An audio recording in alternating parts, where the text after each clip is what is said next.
अस्सलाम वालेकुम। आज के इस वीडियो में हम बात करने वाले हैं 3 ऐसे कामों के बारे में जिनके बारे में हमारे प्यारे नबी हुजूर सल्लल्लाहु ताला अलैहि वसल्लम ने फरमाया है कि जिस घर में ये 3 काम होते हैं उस घर में खूब बरकत होती है, उस घर में अल्लाह की खूब रहमत बरसती है। तो आप इस वीडियो को आखिर तक गौर से जरूर देखिए और इन 3 कामों के बारे में जानिए। और अगर आपके घर में इन कामों में से कोई भी एक काम हो रहा है तो आज ही उस काम को करना शुरू कर दीजिए। इंशाअल्लाह आपके घर में भी खूब बरकत होगी। और आप इस वीडियो को देखकर आगे शेयर जरूर कर दें ताकि यह जानकारी ज्यादा से ज्यादा लोगों तक पहुंच सके। तो चलिए शुरू करते हैं। हमारे प्यारे नबी हुजूर सल्लल्लाहु ताला अलैहि वसल्लम ने फरमाया है कि जिन घरों के अंदर ये 3 काम होते हैं ऐसे घर में अल्लाह की रहमत होती है, खूब बरकत होती है और घर के अंदर सुकून रहता है। यानी कि घर में लड़ाई झगड़े भी नहीं होते हैं। यानी कि ऐसे घर में अल्लाह पाक की रहमतें हर टाइम बरसती है। नंबर 1, एक मर्तबा एक सहाबी हुजूर सल्लल्लाहु ताला अलैहि वसल्लम की खिदमत में हाजिर हुआ और अर्ज करने लगा, या रसूल अल्लाह सल्लल्लाहु ताला अलैहि वसल्लम, मेरे घर में बरकत नहीं होती तो मुझे क्या करना चाहिए?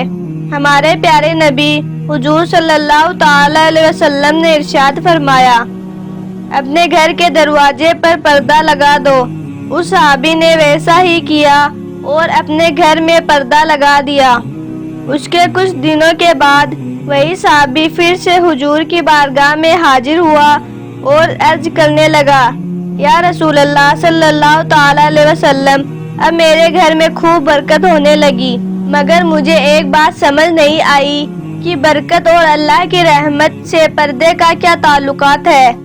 यह सुनकर हमारे प्यारे नबी हुजूर सल्लल्लाहु ताला अलैहि वसल्लम ने फरमाया, तुम्हारे घर के दरवाजे से बेनमाजी गुजरते हैं और उनकी नहुसत तुम्हारे घर पर पड़ती है, और जब तुमने घर में पर्दे लगा दिया तो उनकी नहुसत पड़ना बंद हो गई और तुम्हारे घर में बरकत होने लगी। तो जरा सोचो कि जब रास्ते चलते बेनमाजी की नहुसत घर में पड़ती है तो घर से बरकत खत्म हो जाती है।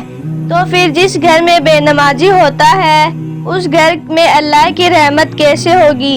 इसीलिए नमाज कायम करो, इंशाअल्लाह आपके घर में खूब बरकत होगी।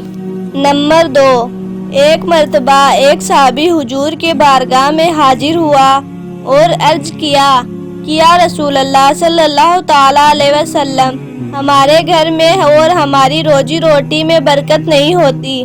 तो नबी करीम सल्लल्लाहु ताला अलैहि वसल्लम ने इरशाद फरमाया कि मुझे ऐसा लगता है कि शायद तुम्हारे घर में अलग अलग खाना खाया जाता है। तो उस सहाबी ने अर्ज किया, हाँ या रसूल अल्लाह सल्लल्लाहु ताला अलैहि वसल्लम, आपने सही फरमाया, हम सब अलग अलग बैठकर खाना खाते हैं। तो हमारे प्यारे नबी हुजूर सल्लल्लाहु ताला अलैहि वसल्लम ने फरमाया कि अगर तुम चाहते हो कि तुम्हारे घर में तुम्हारे रिज्क में बरकत हो तो एक दस्तरखान पे सभी साथ में एक साथ बैठकर खाना खाया करो। इससे तुम्हारे खाने में और तुम्हारे घर में खूब बरकत होगी और अल्लाह की रहमत नाजिल होगी। नंबर 3, नबी करीम सल्लल्लाहु ताला अलैहि वसल्लम ने इरशाद फरमाया कि जिस घर के अंदर मेहमानों का आना जाना होता है ऐसे घर में भी अल्लाह पाक खूब बरकत अता करता है। ऐसे घर में भी अल्लाह की खूब रहमतें बरसती है। और हमारे नबी ने यह भी फरमाया है कि ए लोगों, याद रखना, मेहमान अपने साथ में अपने नसीब को भी साथ में लेकर आता है और जाते वक्त उस घर की आफतों बलाओं और मुसीबतों को साथ में ले जाता है।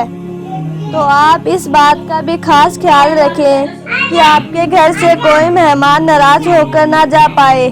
मेहमानों की इज्जत करो, कदर करो, इंशाअल्लाह आपके घर में अल्लाह की खूब रहमत नाजिल होगी। आपको हमारा यह वीडियो अच्छा लगा हो तो लाइक शेयर जरूर कर दें।